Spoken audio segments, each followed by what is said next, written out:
Sydney Parker stood shivering on the rotting porch of the Holloway estate, clutching a property deed that had cost her exactly $1. Beside her, her 10-year-old son, Laith, tugged fiercely at her threadbare coat. "Mom, it looks haunted," he whispered, his eyes wide with genuine terror. He wasn't wrong. Looming before them in the Pennsylvania twilight, the Victorian monstrosity was a decaying beast of black wood and dead ivy. But as a desperate cardiac nurse facing eviction, Sydney was completely out of options. She had no idea that beneath their feet, buried deep in the basement dirt, a $50 million syndicate secret was waiting in the dark. The eviction notice had been taped to the door of apartment 4B with a piece of cheap, peeling Scotch tape, but its message was ironclad. Sydney Parker, a 32-year-old cardiac nurse working double shifts at Mercy General in Philadelphia, had exactly 48 hours to vacate. After her ex-husband, David, had vanished to the West Coast, leaving behind a mountain of gambling debts in her name, Sydney's life had become a desperate arithmetic of survival. She had pawned her wedding ring, sold her car, and still, the math never worked out in her favor. Desperation is a strange catalyst. It drives rational people to scour the darkest corners of the internet at 3 a.m. That was when Sydney found the listing on a municipal government auction site for distressed properties. 142 Blackwood Lane. 4 bedrooms, 3 baths. Minimum bid, $1. Condition, severe disrepair. Buyer assumes all liabilities. It was located in Blackwood Grove, a forgotten former coal mining town in the Appalachian foothills of Pennsylvania, nearly 3 hours from the city. The town had established a blight eradication initiative, selling derelict properties for pennies on the dollar to anyone willing to promise to live in them and bring them up to code within 5 years. To the rest of the world, it was a money pit. To Sydney, it was a lifeline. She didn't have first and last month's rent for a new apartment, but she had $1. She had a weekend off, and she had nothing left to lose. The drive to Blackwood Grove was silent. The dense, skeletal trees of late autumn pressed closely against the winding 2-lane highway, casting long, skeletal shadows over Sydney's battered, used Honda. In the passenger seat, 10-year-old Laith clutched his worn sketchbook, staring out the window with the solemn, quiet anxiety of a child who has seen his mother cry too many times over unpaid bills. When they finally pulled into the overgrown driveway of 142 Blackwood Lane, Sydney put the car in park, and her heart sank like a stone in a freezing pond. "Mom," Laith said, his voice trembling, "it looks haunted." The Holloway estate, as the locals called it, was a nightmare rendered in decaying architecture. Built in the late 1920s by a reclusive industrialist, the 3-story Victorian Gothic house loomed at the end of a long dirt path, suffocated by decades of unchecked nature. The roof sagged under the weight of rotting shingles. The wraparound porch was missing several support beams, making it look like a jagged, broken jaw. Dark, creeping ivy choked the brickwork, and the windows that weren't boarded up stared back at them like dead, empty eyes. Waiting for them on the cracked concrete walkway was Thomas Arris, the town's municipal property liaison. Thomas was a nervous, balding man in a poorly fitting beige suit that smelled faintly of stale coffee and cheap cigars. He looked at Sydney, then at the dilapidated mansion, and sighed heavily. "Mrs. Parker, I presume?" Thomas asked, extending a sweaty hand.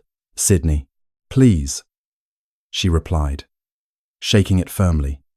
"And this is Laith, right? Look." "Sydney," Thomas began, shifting his weight uncomfortably, "I talked to you on the phone, and I admire your spirit, but seeing it in person, it's a lot.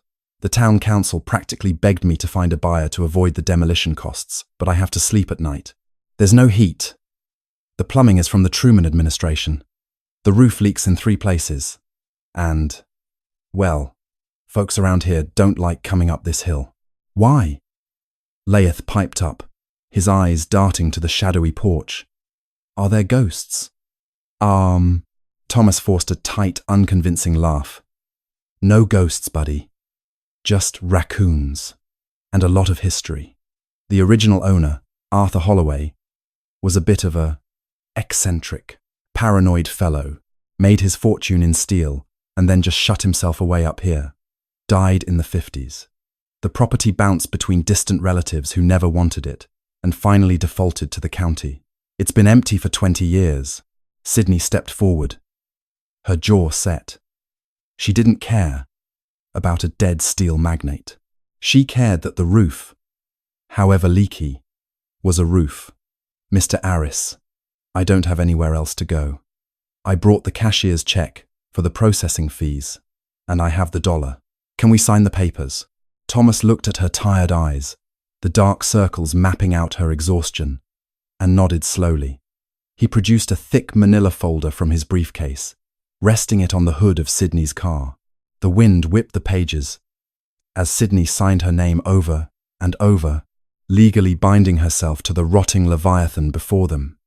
It's yours, Thomas said quietly, handing her a heavy, tarnished brass key. May God have mercy on your bank account.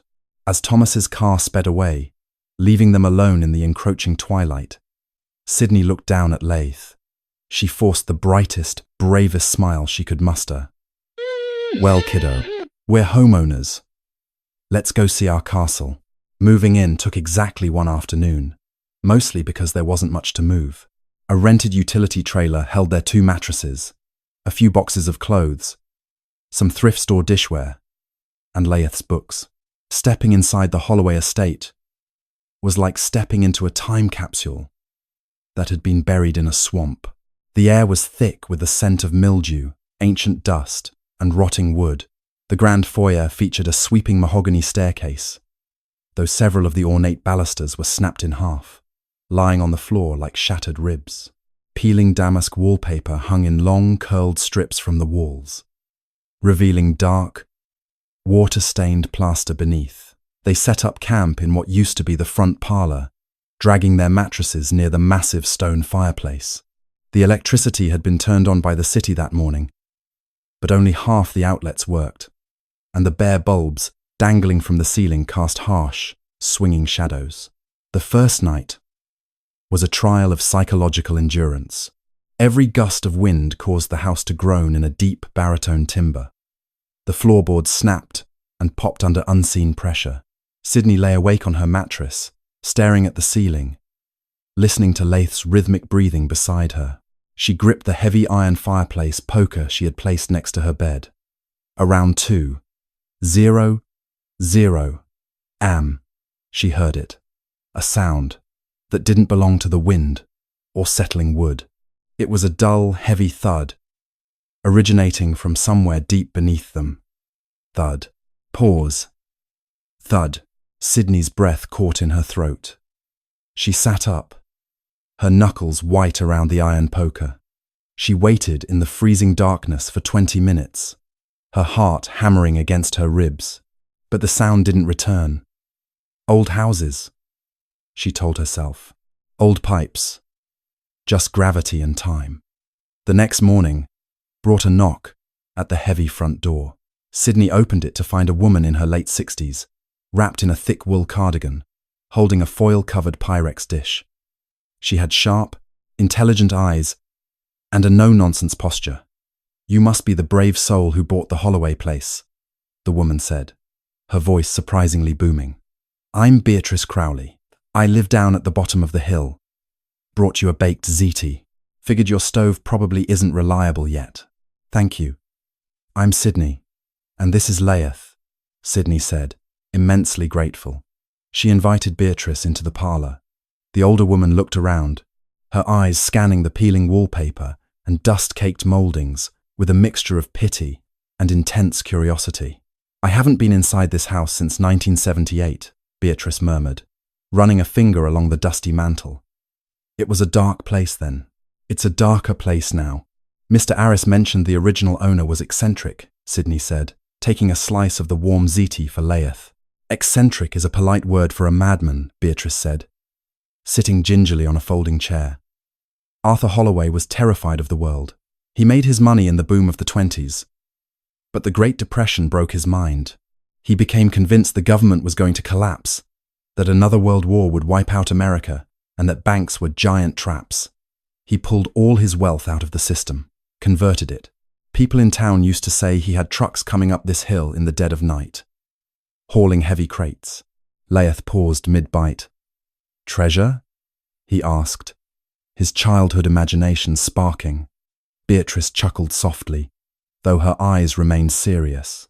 "Who knows, child? Arthur died alone in this house in 1948 of a massive stroke. The relatives who inherited it tore the place apart, looking for his supposed fortune. They ripped up floorboards, smashed open the plaster, even dug up the gardens, found nothing but old coal and rat nests. The legend faded. But the house never felt right after that. After Beatrice left, Sydney couldn't shake the story. She began her cleaning efforts in the kitchen, a cavernous room with a rusted cast-iron stove and grimy black and white checkered linoleum. As she scrubbed the floors on her hands and knees, she noticed something odd about the architecture. The house was incredibly cold, but the cold didn't seem to be coming from the drafty windows. It was coming from the floor. As she moved toward the pantry, the temperature dropped significantly, her breath pluming in the air. She placed her bare hand on the linoleum. It was like touching a block of solid ice. She stood up and looked at the layout of the kitchen. The pantry jutted out awkwardly into the space, creating a thick, dead space wall between the kitchen and the dining room. Sydney grabbed a hammer from her meager toolbox and tapped the wall. Thwack, thwack. It wasn't hollow plaster. It was solid brick, hidden behind a thin layer of drywall. Why would an interior wall between a kitchen and a dining room be made of reinforced brick? The memory of the heavy thud from the previous night echoed in her mind. Arthur Holloway didn't just build a house. He built a fortress, and fortresses have secrets. By the end of the first week, Sydney's hands were blistered, her back ached constantly, and her bank account had dwindled to double digits. She had successfully patched 2 of the roof leaks using tar and plastic sheeting, and managed to get the hot water heater sputtering back to life. But the house fought her at every turn. The biggest issue was the plumbing. The pipes in the basement were wrapped in decaying asbestos and leaked a steady, rhythmic drip that pooled onto the uneven dirt and stone floor. Fearing black mold, Sydney knew she had to patch the main valve herself. Calling a plumber was a luxury she simply couldn't afford. Armed with a flashlight, a pipe wrench, and a roll of heavy-duty silicone tape, Sydney descended the basement stairs.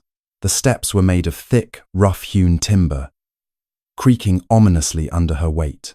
The basement of the Holloway estate was vast and oppressive. It spanned the entire footprint of the mansion above, divided into several dark, damp chambers. Thick brick pillars supported the massive weight of the house. The air here was dead, smelling of wet earth and century-old coal dust. Sydney found the main water line in the farthest corner of the basement, near a wall constructed of crude, crumbling red brick.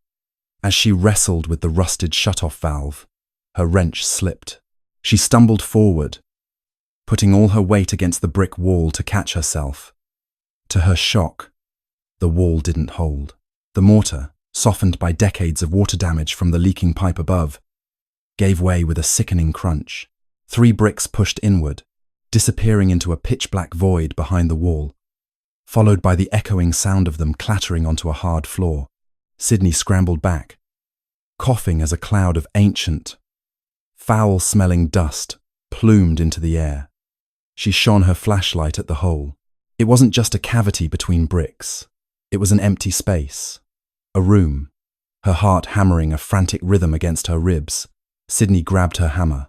Just a coal chute, she muttered to herself, trying to rationalize the creeping terror settling in her stomach. It's just an old coal chute. She swung the hammer at the weakened mortar. It took 20 minutes of grueling, sweat-drenched labor to knock away enough bricks to create an opening large enough to step through. She carefully navigated over the jagged rubble, holding her flashlight out like a weapon. She stepped into a narrow, concrete-lined corridor. It was freezing here, at least 10 degrees colder than the rest of the basement. The air was incredibly dry, devoid of the dampness of the outer cellar. At the end of the 10-foot corridor, the beam of her flashlight hit something that made Sydney stop dead in her tracks. It was a door, but not a wooden cellar door. It was a massive, circular vault door, made of thick, riveted steel. It looked like it had been ripped out of a 1920s bank and transported to this subterranean nightmare. The metal was dull, coated in a fine layer of white dust, but surprisingly free of rust. In the center of the door was a heavy steel spoked wheel, and above it, a complex, brass combination dial. Sydney walked slowly toward it, her breath coming in shallow gasps. She reached out, her trembling fingers brushing against the freezing steel. Beatrice Crowley's words rang in her ears. He pulled all his wealth out of the system, hauled heavy crates in the dead of night.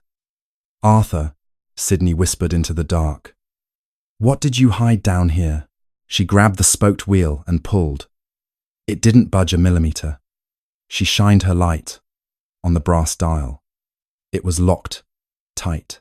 There were no keyholes, no electronic pads, just a 4-digit mechanical combination lock. She stepped back, overwhelmed by the sheer impossibility of the situation.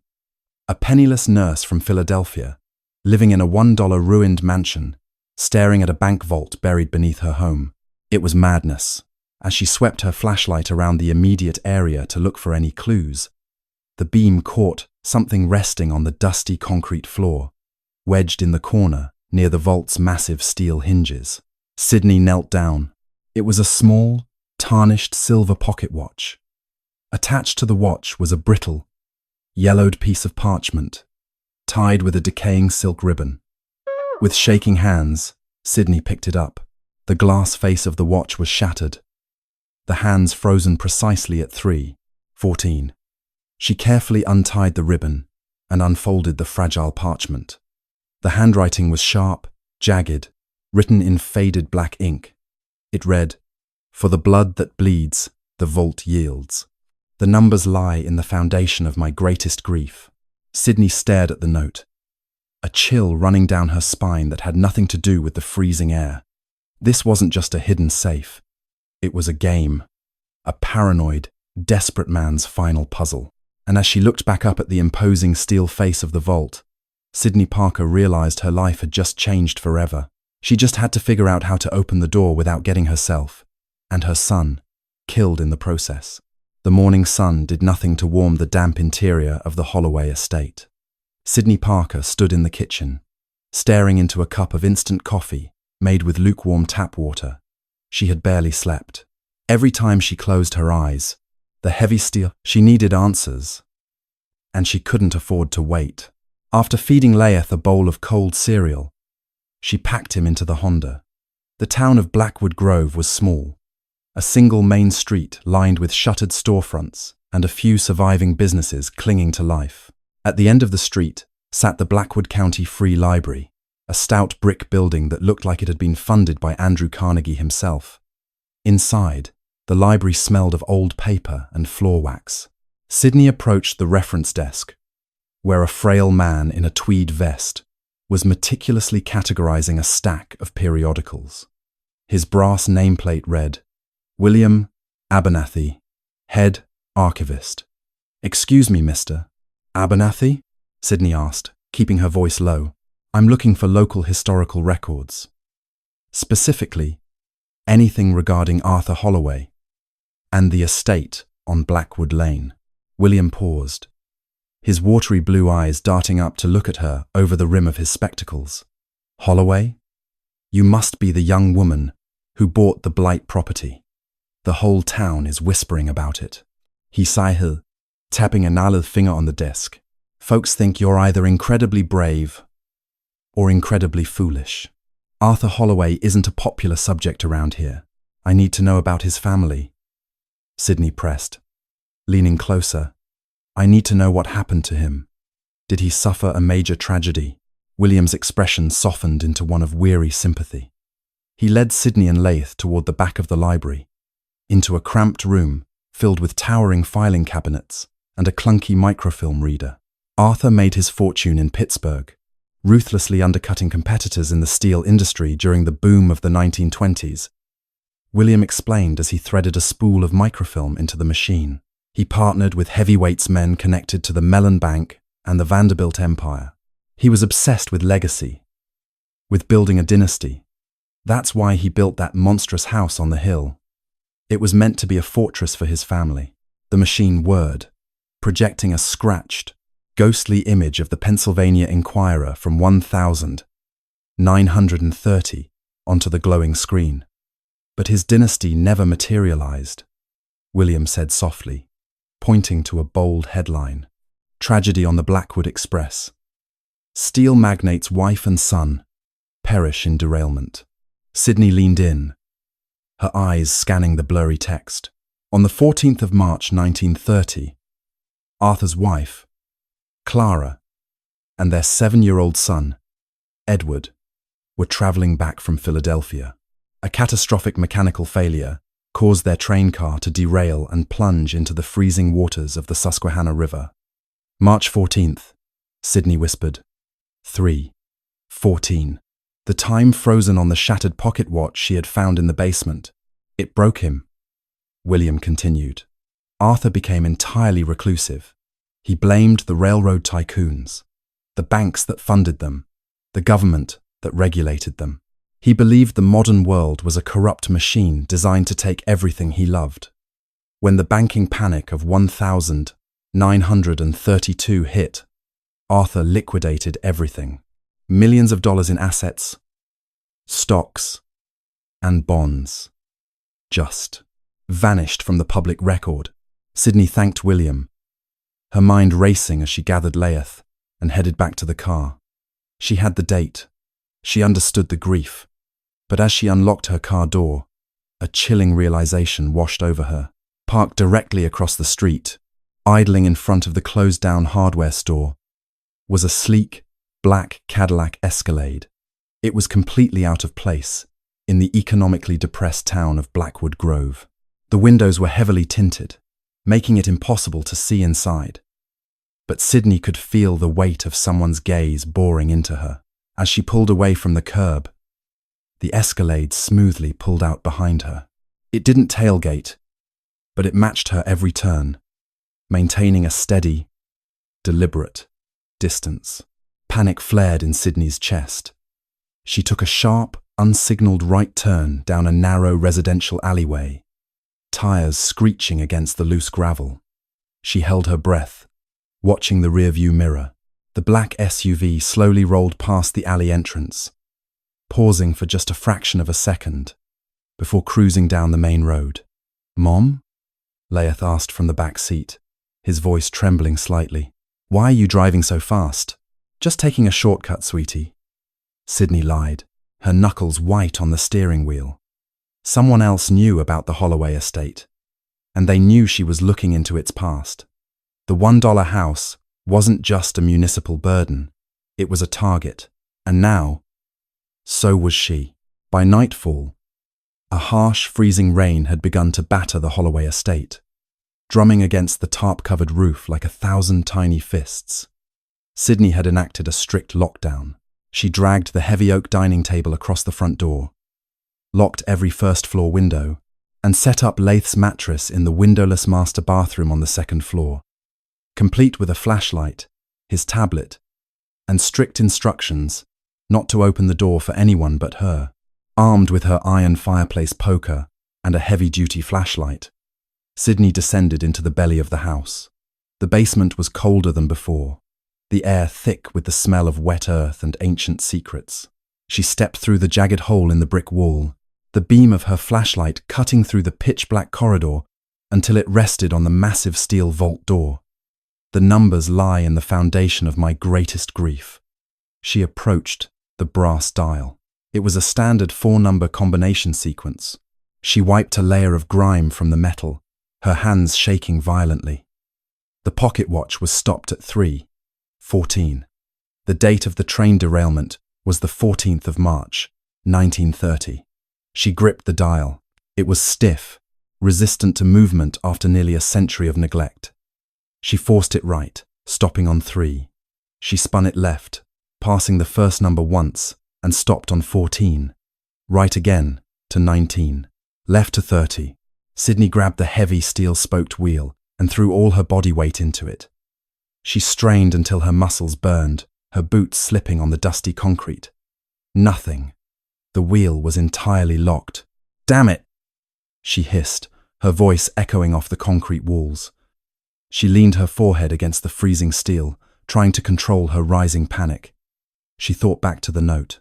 For the blood that bleeds, the vault yields. Was it a metaphor, or was Arthur Holloway's paranoia darker than she had realized? She shone her flashlight over the entire surface of the door, looking for a secondary mechanism. Near the base of the brass dial, almost hidden by the shadow of the spoked wheel, was a small razor-sharp steel pin, protruding from the metal plate.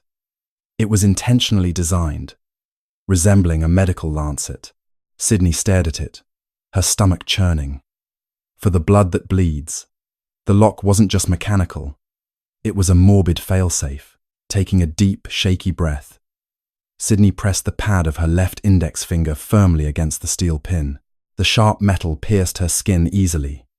She winced as a bead of dark red blood welled up to the surface. She smeared the blood directly into a small, unnoticeable groove beneath the dial, a primitive, gravity-fed release latch, designed to require fluid lubrication to trigger the final tumbler. She wiped her finger on her jeans, took a breath, and tried the sequence again. 3, 14, 19, 30. As the final number clicked into place, Sydney heard a sound that made her heart stop. A deep, heavy, metallic clack echoed from inside the thick steel door. The locking bolts had disengaged. She grabbed the spoked wheel. This time, as she pulled, the massive hinges groaned in protest, screaming against 90 years of stagnation. The heavy door swung outward, a rush of stale, perfectly dry air blowing past her face. Sydney raised her flashlight and stepped into the vault. It was roughly the size of a master bedroom, lined floor to ceiling with steel safe deposit boxes. But it wasn't the boxes that caught her attention. It was what sat in the center of the room. Stacked on heavy wooden pallets were rows upon rows of dull, yellow bricks. Sydney walked forward, as if in a trance. She reached out, her trembling fingers brushing the cold, heavy surface of the top brick. It was stamped with the seal of the United States Treasury and the words, 99.9%, fine gold. It wasn't a myth. Arthur Holloway had literally buried his fortune beneath his house. Hundreds of gold bars sat before her, immune to inflation, immune to bank collapses. The raw value was staggering easily. $50 million, perhaps more, resting quietly in the dark. She turned her flashlight to a small mahogany desk sitting in the corner of the vault. On it rested a thick, leather-bound ledger. Sydney flipped it open. The pages were filled with Arthur's jagged handwriting, but as she read the entries, the blood drained from her face. The gold wasn't just his liquidated assets. The 12th of December 1932. The final shipment arrived from the Luciano Syndicate. They believe the reserves are headed to the offshore accounts. They do not know I have diverted the transport. The banks took Clara. I will take their foundations. Arthur hadn't just hoarded his own money. In his grief-fueled madness, he had intercepted and stolen a massive shipment of illegal gold belonging to one of the most ruthless, organized crime syndicates of the 1930s, money that was being laundered through the very banks he blamed for his family's death. He hadn't built a vault just to keep the government out. He built it to hide from the mob. Suddenly, a sound shattered the silence of the basement. It wasn't the wind. It was the distinct, heavy thud of the front door upstairs being violently kicked open, followed by the sound of heavy boots walking across the hardwood floor of the parlor. Someone was in the house, and they were standing exactly where Sydney had hidden Leith. The sound of splintering wood, echoing from the floor above, shattered the heavy, dead silence of the basement. Sydney Parker froze, the beam of her flashlight trembling over the stacks of gold bars. The blood in her veins turned to ice water. Leith. She had told him to lock the bathroom door. to stay under the mattress, to not make a sound. But the house was ancient, its floorboards practically screaming under any weight. Whoever had just kicked in the front door was not moving with stealth. They were moving with absolute, terrifying purpose. Heavy, measured footsteps crunched over the debris in the foyer, heading directly toward the main staircase. Sydney slammed the heavy leather ledger shut. Survival instinct, sharp and primal, overrode her shock. She didn't bother trying to close the massive steel vault door. There was no time, and the screech of the hinges would instantly give away her location in the basement. Instead, she gripped her heavy iron fireplace poker, her knuckles turning white, and clicked off her flashlight. Plunged into absolute darkness, she navigated the basement from memory, feeling her way along the damp, crumbling brick walls. She slipped through the jagged hole she had smashed earlier, the rough mortar scraping her shoulder, and rushed toward the wooden basement stairs. Above her, a voice called out. It was a man's voice, deep, gravelly, and entirely devoid of warmth. "Mrs. Parker? I know you're in here. My name is Richard Stanton. I represent certain historical interests. We saw your lights. We know what you found." Sydney crept up the basement stairs, skipping the third and fifth steps, which she knew from her first day would loudly crack under pressure. She pressed her ear to the thin wooden door, separating the basement from the kitchen. "I don't want to hurt you, Sydney," Stanton called out. His footsteps were slow, deliberate, moving from the parlor toward the grand mahogany staircase. "You bought a piece of property that holds something belonging to my employers. The Luciano family has a very long memory, Mrs. Parker. Decades long.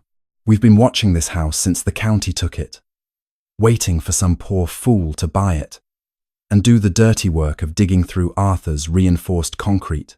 Sydney's breath hitched. The black Cadillac Escalade. They had been monitoring the municipal auctions. They had let her buy it, let her occupy it, waiting to see if she would uncover the vault that the original inheritors had failed to find. "Come out now, and I'll hand you a check for $500,000. Stanton lied, his boots now thudding on the first step of the staircase. "You walk away. You and your boy. He knows about Leith." That realization snapped something deep inside Sydney. She was a cardiac nurse. She spent 12 hours a day fighting death, managing codes, pulling people back from the brink. She knew anatomy, and she knew exactly how much damage a human body could take. She silently pushed open the basement door and slipped into the kitchen, gripping the iron poker like a baseball bat. Through the archway, she saw him. Richard Stanton was a large, broad-shouldered man, wearing a dark, water-resistant trench coat. In his right hand, angled casually toward the floor, was a matte black handgun fitted with a long, cylindrical suppressor. He was halfway up the stairs, his back partially turned to the hallway. He was heading for the second floor, toward the master bathroom. Sydney didn't shout. She didn't hesitate. She moved with a desperate, terrifying speed, her rubber-soled sneakers silent against the dusty floorboards. She bounded up the first few steps, closing the distance before Stanton even registered the shift in the air behind him. As he began to turn, raising the weapon, Sydney swung the iron poker with every ounce of leverage and maternal rage she possessed. She didn't aim for his head, she aimed for the medial epicondyle of his right arm, the cluster of nerves and fragile bone at the elbow. The heavy iron connected with a sickening crack. Stanton roared in pain, a guttural sound of pure shock, as his fingers involuntarily spasmed and dropped the handgun. It clattered down the wooden stairs, tumbling into the dark foyer. Before he could recover, Sydney shoved her boot squarely into the back of his knee, forcing his joint to buckle. Stanton collapsed heavily onto the stairs, grasping wildly for the banister. "Leith! Run!" Sydney screamed at the top of her lungs, backing away as Stanton thrashed on the steps. The master bathroom door upstairs flew open. Leith, clutching his tablet like a shield, scrambled out onto the landing, his eyes wide with absolute terror. "To the back stairs, now!" Sydney commanded.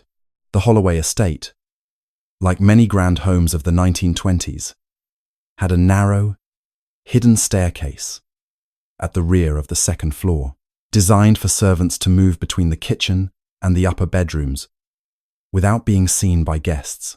Sydney sprinted up the remaining steps, grabbing Laith by the back of his shirt, and hauled him down the narrow, claustrophobic corridor, just as Stanton managed to pull himself upright, his face a mask of furious, unadulterated violence. "You're dead, Parker," Stanton bellowed, clutching his shattered elbow. He began heavily stomping back down the main stairs to retrieve his fallen weapon. Sydney practically carried Laith down the servants' stairs. The space was pitch black and smelled of rot, but they tumbled into the kitchen just as they heard Stanton rack the slide of his retrieved gun in the foyer. "Mom, who is that?" Laith sobbed, his small hands gripping her coat. "Don't talk. Just hold on to me," Sydney whispered fiercely. The front door was blocked. The windows were boarded or locked tight against the freezing rain. There was only one place left to go, the one place built to keep the world out. She dragged Laith toward the basement door, threw it open, and practically threw him down the steps before following and locking the flimsy wooden door behind them. It wouldn't hold a man like Stanton for more than 5 seconds, but it was enough. "Keep moving," she ordered, flicking her flashlight back on. They bolted across the uneven dirt floor, ducked through the smashed brick wall, and stumbled into the freezing, dry air of the concrete corridor. The massive steel door of the vault stood open, the yellow glint of $50 million in stolen gold reflecting the flashlight's beam. "Get inside." Sydney shoved Laith into the vault. She grabbed the heavy steel-spoked wheel on the inside of the door. As she did, she heard the basement door at the top of the stairs shatter into a dozen pieces. Stanton was in the cellar. "Sydney?" His voice echoed off the brick walls, accompanied by the distinct, muffled paft of a suppressed gunshot. The bullet struck a wooden support beam 10 feet away, showering them with splinters. Using her entire body weight, Sydney hauled the heavy steel door shut. The hinges screamed one final time before the thick metal slammed flush against the frame, plunging them into absolute, impenetrable darkness. With frantic, trembling hands, Sydney felt for the internal locking mechanism, a heavy steel throwbar. She slammed it into place, just as Stanton's heavy fists began to pound against the outside of the vault. Boom, boom, boom, boom. The sound was muted, muffled by inches of solid steel, but the vibration could be felt through the floor. "You can't stay in there forever, Parker." Stanton's muffled voice bled through the steel. "There's no air. You're in a tomb. Open the door." Sydney sank to the floor, pulling Laith into her lap. She wrapped her arms around his trembling body, burying her face in his hair as the adrenaline began to crash, leaving her shaking violently. They were locked in a century-old bank vault with $50 million in gold, and they were entirely trapped. Time in the dark is an abstract concept. It could have been 20 minutes. It could have been 2 hours. The only metric Sydney had was the rhythm of her own breathing and the erratic, terrified heartbeat of her son pressed against her chest. Outside the vault, Richard Stanton had stopped pounding. Occasionally, Sydney could hear the faint, muffled scraping of metal against steel. He was likely examining the dial, trying to figure out the bloodlock mechanism, or perhaps calling his employers for tools to breach the hinges. He wasn't leaving. The prize was too big. "Mom?" Laith whispered, his voice incredibly small and frail in the dense, dry air. "Are we going to die in here?" Sydney tightened her grip on him. "No, baby. We are not. I promise you." She clicked on her flashlight. The battery was already running dangerously low, the beam casting a weak, sickly yellow circle across the stacks of gold. The wealth surrounding them felt like a cruel joke. Arthur Holloway had traded his humanity, his sanity, and his life for these cold, useless bricks. "We need to think," Sydney muttered to herself, standing up and sweeping the dim light across the ceiling and walls of the vault. Stanton was right about one thing. It was an airtight space. Bank vaults of this era were designed to be waterproof and fireproof, meaning they sealed hermetically. The air was already growing noticeably stale, a heavy, metallic taste settling on the back of her tongue. If they just sat there, they would suffocate long before Stanton ever managed to cut through the door. But Sydney remembered William Abernathy, the librarian. He had described Arthur Holloway as a man entirely consumed by paranoia. He believed the world was a trap. He built this vault to hide his stolen wealth. Yes, but he also built it as a sanctuary. A paranoid man never builds a room with only one exit, Sydney realized aloud. She began frantically tearing through the vault. She shoved the heavy wooden pallets, ignoring the scrape of splinters against her palms. The gold bricks clattered against one another, a heavy, musical chime that mocked her desperation. She checked behind the safe deposit boxes, running her hands along the cold steel plating of the walls. Nothing. It was solid. She moved to the mahogany desk, where she had found the ledger. She pulled out the drawers, dumping century-old dried inkwells, brittle wax seals, and rusted fountain pens onto the floor.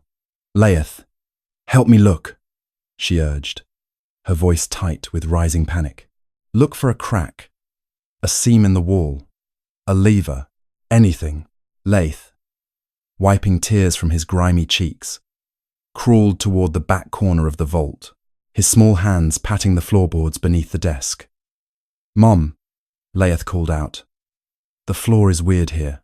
Sydney dropped to her knees beside him, shining the fading flashlight on the floor beneath the desk. Unlike the rest of the vault, which was smooth, poured concrete, this specific 3-foot square section was covered in heavy, riveted iron plating, painted to match the concrete. She ran her fingers along the edge of the plate. There was a slight recess, and tucked inside it was a flush, heavy iron ring. "Good boy!" "Laeth," Sydney gasped, kissing the top of his head. "Stand back." She gripped the iron ring with both hands, planted her boots firmly on the floor, and pulled. Her muscles, already exhausted from the fight with Stanton, screamed in protest. The plate didn't budge. It had been sealed shut for 90 years. "Come on," she grunted through gritted teeth. She grabbed the iron fireplace poker she had brought into the vault and wedged the flattened tip under the edge of the iron plate, using the floor as a fulcrum. She leaned her entire body weight onto the makeshift lever.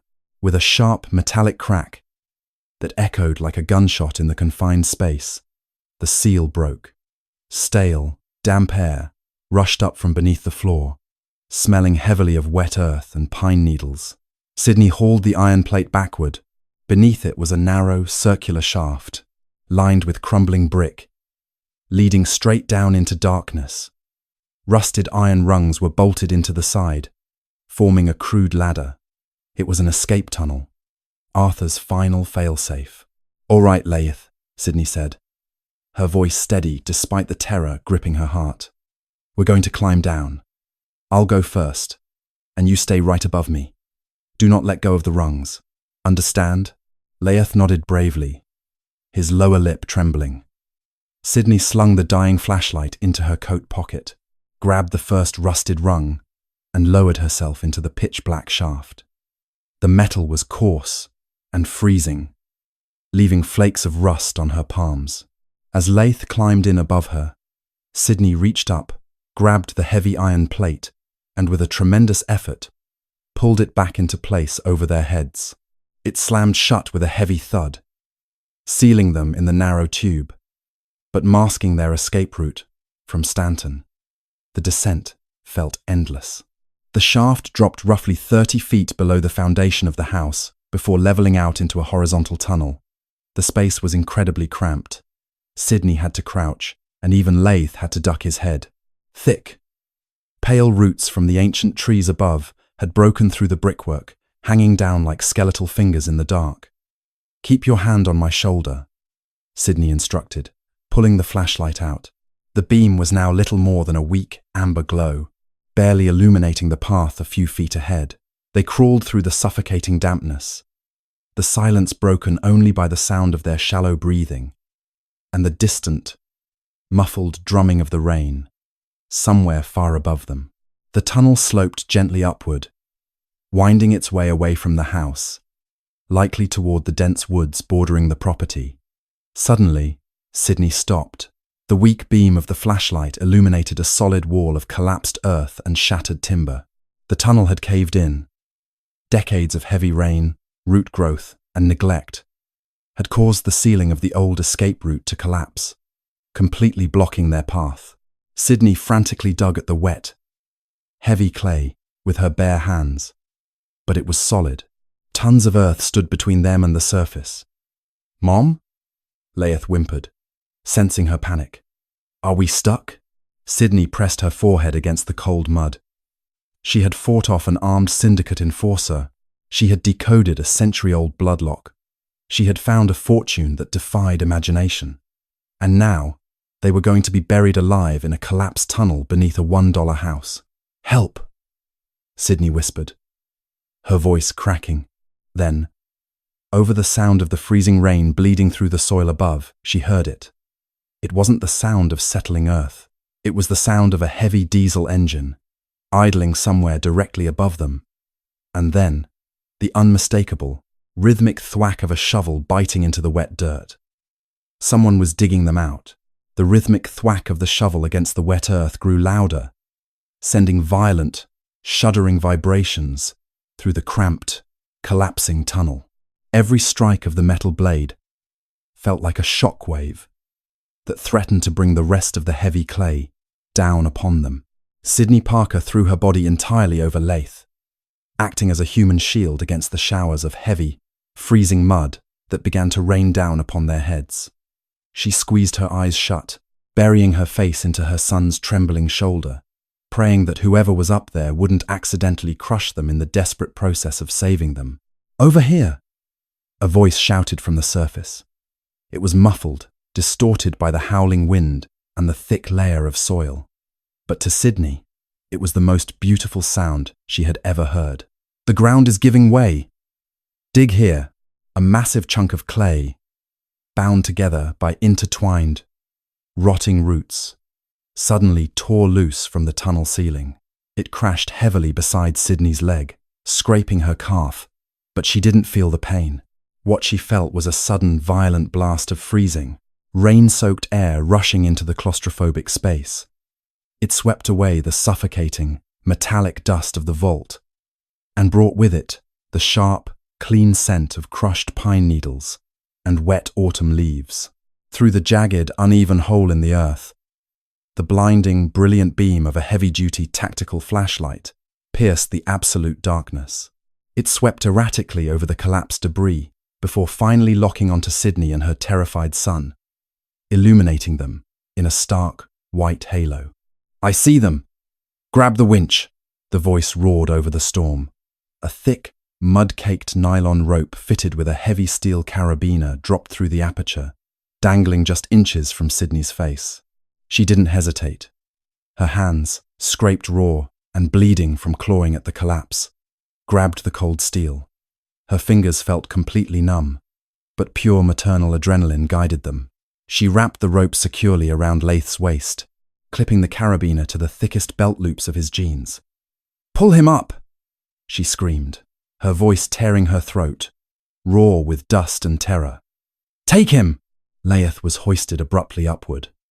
He cried out in surprise as he was dragged through the muddy opening, disappearing into the blinding light above. The moment the rope fell back down, empty and waiting, a heavy sob of profound relief broke from Sydney's chest. She wrapped the coarse nylon tightly around her forearms, gripping it with everything she had left, and let the unseen hands haul her out of the subterranean nightmare. She was dragged over the jagged lip of the hole, collapsing onto the soaking, wet, tall grass of the forest floor. She lay there for a fraction of a second, gasping hungrily at the freezing autumn air, letting the torrential rain wash the clay from her face. When her vision finally cleared against the blinding beams of the flashlights, she realized she was at the dense edge of the woods bordering the Holloway estate. Standing directly over her, holding a massive flashlight with white-knuckled intensity, was Beatrice Crowley. The older woman was clad in a bright yellow fisherman's slicker, her face pale, drenched in rain, and lined with a fierce, unapologetic determination. Behind her, A compact John Deere tractor sat idling loudly, its front loader caked in fresh, dark mud. Beside Beatrice stood two Blackwood County Sheriff's deputies, their faces tense, their hands resting cautiously on their holstered sidearms. "I told you," Beatrice yelled over the roaring wind, instantly dropping to her knees in the mud. She pulled a thick, scratchy wool blanket from her shoulders and wrapped it tightly around Sydney and Leith, pulling them both into a fierce embrace. "I told you that house was a dark place." "How? How did you know?" Sydney choked out, pulling Leith desperately to her chest, feeling his solid, rapid heartbeat against her own. "I saw the black Cadillac circling the perimeter," Beatrice explained grimly, wiping a streak of mud from Leith's cheek. "Those city cars don't come up this hill unless they're looking for trouble. And my grandfather was the masonry contractor who poured the foundation for Arthur Holloway. He used to tell me stories about the paranoid millionaire who made him dig a reinforced storm drain that went entirely too far into the woods. When I saw the lights go out in your house and that SUV parked in your driveway, I didn't wait. I called the sheriff and I fired up the tractor." Sydney's head snapped back toward the looming Gothic silhouette of the Victorian mansion. The rain made it look like a jagged, black tooth against the night sky. "There's a man inside," she gasped, gripping the deputy's pant leg. "He has a gun. He works for the Luciano Syndicate. He's trapped in the basement. He's right outside the vault." The older deputy's eyes widened. He immediately pulled a heavy radio from his shoulder strap. "Dispatch, we have a confirmed armed suspect at 142 Blackwood Lane. Requesting state police backup and tactical response immediately. Secure the perimeter. Nobody goes in or out. Within 20 minutes." The isolated, overgrown driveway of the Holloway estate was transformed into a chaotic sea of flashing red and blue lights. The pulsing colors reflected off the driving rain, casting a surreal, strobe-like effect over the decaying property. State troopers in full tactical gear swarmed the rotting porch, violently kicking in the remaining splintered wood of the front door. Sydney sat in the back of an idling ambulance with Leith, a paramedic wrapping a warm foil thermal blanket around their shoulders. She watched through the rain-streaked windows as the nightmare finally unraveled. Richard Stanton did not go quietly into the night. As the SWAT team breached the basement stairs, shouting commands that echoed into the yard, Stanton realized he was entirely cornered. With the gold locked away and his only exit blocked by heavily armed police, the syndicate fixer opened fire. A brief, chaotic exchange of suppressed and unsuppressed gunfire echoed up through the floorboards of the old house, popping like deadly firecrackers. It ended abruptly.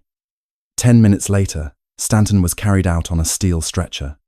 He had a bloody bandage strapped tight across a bullet wound to his shoulder, and his shattered elbow was heavily splintered. His face, however, remained a mask of silent, seething defeat as he stared up at the relentless rain. As the ambulance doors slammed shut to take the bleeding enforcer away, a man in a sharp, dark windbreaker with FBI, emblazoned in stark yellow letters across the back, approached the back of Sydney's ambulance. "Mrs. Parker?" he asked, his voice calm amidst the chaos as he flashed a silver badge. "I'm Special Agent Harris. We're going to need you to tell us exactly what is behind that heavy steel door downstairs." Sydney looked at the federal agent, then down at her scarred, muddy, trembling hands that had fought for her son's life. She pulled Leith closer. $50 million, she whispered into the cold night, and the ghost of a very angry man. The legal and physical dismantling of the Holloway estate's deepest secret began before the sun even crested the Appalachian foothills. By dawn the following morning, the secluded dirt driveway was choked with federal command vehicles, armored transport trucks, and heavy machinery. Sydney sat wrapped in a thick wool blanket on the front porch, Leith tucked safely under her arm, watching as a specialized FBI breaching team carried heavy plasma cutters down into the cellar. When the specialized cutting torches finally bit into the massive steel hinges that Sydney had locked from the inside, the sound was deafening, a high-pitched, metallic shriek that vibrated through the floorboards like the dying breath of the house itself. It took 3 hours of relentless, blinding sparks and the heavy, acrid smell of vaporized steel before the vault door finally gave way. When it was pulled open by a hydraulic winch, the true scale of Arthur Holloway's century-old madness was revealed to the modern world. The gold bars were meticulously removed, catalogued, weighed, and verified under heavy armed guard. They were, indeed, part of the legendary missing Luciano Syndicate reserves. A massive fortune stolen during a chaotic laundering operation in the dead of winter in 1932. As the pallets of dull, yellow bricks were wheeled out into the harsh daylight, Sydney felt a profound sense of disbelief. She had spent her entire adult life calculating the cost of groceries and electricity bills to the exact penny. And now, $50 million in stolen history was being marched right past her front door. For a terrifying, surreal 3 weeks, Sydney and Laeth were placed in protective federal custody in a high-rise hotel in downtown Philadelphia. It was a sterile, disorienting purgatory. They were entirely safe, surrounded by agents, eating room service on a king-size bed. But Sydney couldn't shake the chill of the vault. She spent her nights watching Laeth sleep, his chest rising and falling in the soft glow of the city lights outside their window, quietly weeping, as the adrenaline of their survival finally bled out of her system. Meanwhile, the FBI used the thick, leather-bound ledger Sydney had recovered to meticulously dismantle the remaining financial network of the modern-day Luciano affiliates. Arthur's jagged, paranoid handwriting served as a perfect, untainted map of decades-old shell companies, offshore accounts, and generational corruption. But while the criminal element was being eradicated, a vicious war was quietly brewing over the gold. The fate of the fortune became a complex, unprecedented knot of property law, municipal contracts, and federal civil forfeiture. The federal government argued that the gold was stolen contraband and inherently belonged to the state. However, the banking institutions that had originally owned and insured the gold had all catastrophically collapsed during the Great Depression. Their insurance companies had long since dissolved into dust. There were no victims left to compensate, save for the ghosts of 1,930. Enter Harrison Cole, an ambitious, sharp-suited attorney appointed by a high-profile Philadelphia law firm that took Sydney's case pro bono, hungry for the media exposure of the $1 miracle. Harrison was a bulldog in the courtroom. He didn't argue the history of the gold. He argued the ink on Sydney's contract. During a closed-door federal settlement meeting, Harrison slid a pristine copy of the town's Blight Eradication Initiative contract across the mahogany table toward the government lawyers. He tapped a single, legally binding sentence with his gold pen. Buyer assumes all liabilities, contents, and properties within the estate boundaries. My client, Harrison stated, his voice ringing with absolute certainty, did not buy a house. She bought a parcel of land from the municipal government, and she assumed ownership of everything hidden within the dirt of that specific boundary. She took on the lethal risk. She uncovered the asset, and she legally owns the contents of that vault for the exact sum of $1 United States dollar. After months of grueling, tense litigation that tested Sydney's patience and sanity, a massive settlement was finally reached. The United States Treasury would officially reabsorb the physical gold bars to avoid a catastrophic disruption in historical financial claims and prevent years of endless appeals.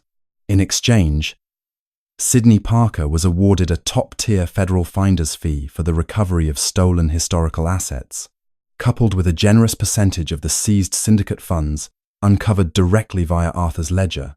The final check handed to Sydney was not $50 million, but it was $8.5 million after taxes. It was a sum so staggering, so completely unmoored from her previous reality, that she stared at the bank draft for an hour before finally allowing herself to breathe. Predictably, the moment the settlement leaked to the national press, her ex-husband, David, resurfaced. He left a string of voicemails filled with fake apologies, tearful pleas, and thinly veiled demands for his rightful cut of the money as Laeth's father. The old Sydney would have panicked. The new Sydney, forged in the freezing dark of a subterranean vault, felt nothing but cold resolve. She handed the phone to Harrison Cole. Her legal team financially and legally crushed David within 48 hours, quietly paying off his remaining gambling debts on the strict, ironclad condition that he sign away his parental rights and never contact Sydney or Laith again. He took the money and vanished, severing the final heavy chain dragging Sydney down. 6 months after the terrifying night in the vault, a warm, fragrant spring breeze blew through the open windows of the Holloway estate. The transformation was nothing short of miraculous. The black, dead ivy had been meticulously stripped away, revealing beautiful, historic red brick. The sagging, dangerous roof was replaced with pristine, slate tiles. The shattered stained glass windows were fully restored by local artisans, catching the morning sun and casting brilliant, colourful prisms across the newly polished mahogany floors. Sydney hadn't sold the house and fled to a tropical island. Instead, she used a fraction of her newfound wealth to honour the exact promise she made to Thomas Arris and the town of Blackwood Grove. She poured life, love, and light back into the rotting Leviathan, hiring local contractors and transforming the town's greatest, darkest eyesore into its absolute crown jewel. "Mom, come look," Sydney smiled, stepping out of the grand foyer and walking into the kitchen. It was no longer a cavern of freezing linoleum and rusted iron, but a stunning, modern space of warm white marble, gleaming stainless steel, and sunlight. Laith was standing proudly by the back door, wearing an oversized apron and holding a perfectly baked apple pie. Behind him, Beatrice Crowley was wiping flour from her hands, laughing with a deep, unrestrained warmth. She had become a fixture in their lives. The grandmother Laith had never known.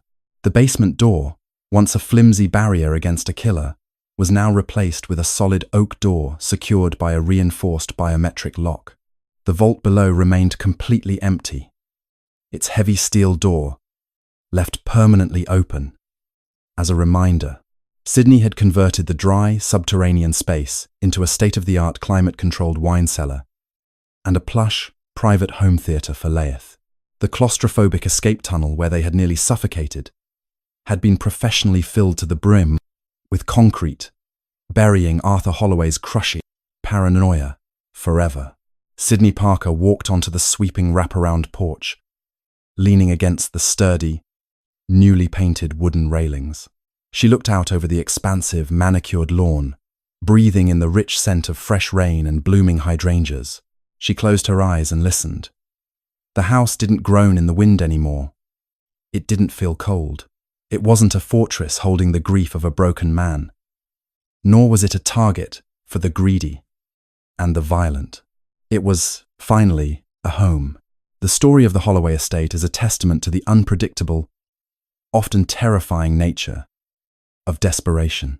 Sydney Parker risked everything she had, $1 and her own safety, to provide a roof over her son's head. What began as a grim survival tactic spiraled into a high-stakes collision with forgotten history and organized crime. Yet, it wasn't the $50 million in stolen gold that ultimately saved them. It was Sydney's fierce maternal instinct, her quick thinking, and the unexpected alliance with a neighbor who remembered the past. The shadows of Arthur Holloway's grief and Richard Stanton's greed were ultimately defeated by a mother's sheer will to survive. Today, the restored mansion stands not as a monument to a paranoid magnate's stolen wealth, but as a beacon of resilience, proving that sometimes the greatest treasures are found only after surviving the darkest depths.